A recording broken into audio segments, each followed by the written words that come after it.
Gbagam Maazị Agụ na ndị otu ụlọ ọrụ mmụta dị ụtọ ji ohere a wee na-asị nwaada Ngozichukwuka aṅụrị ncheta ụbọchị ọmụmụ ya gazie.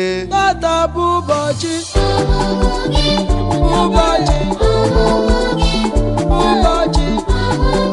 Kọrọtị ya gbarịrị egwu Maazị Agụ ogbogi. Tata bụ ụbọchị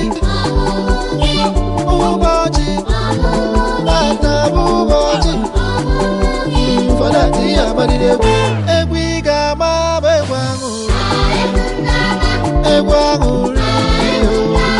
Egwu aṅụrị. Ncheta ụbọchị ọmụmụ gị. Egwu ị ga-agba bụ egwu aṅụrị. Egwu aṅụrị. Egwu aṅụrị. Ncheta ụbọchị ọmụmụ gị.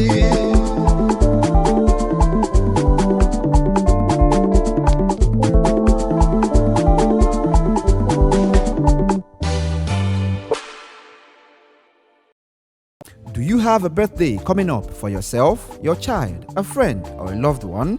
Don't just say happy birthday. Say it in a way they will never forget.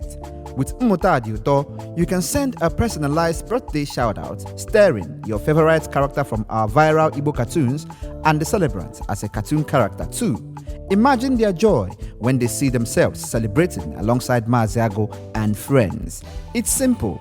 Just email the name, birthday, and a picture of the celebrant to ziem@mmutadiuto.com. Our team will transform them into a cartoon star and create a magical shout-out they can keep forever. Unique, memorable, fun, and perfect for adults and kids alike. Spots are limited, so don't wait. Order your birthday shout-out today at ziem@mmutadiuto.com and give a gift that brings smiles, laughter, and Igbo culture to life. Cordino.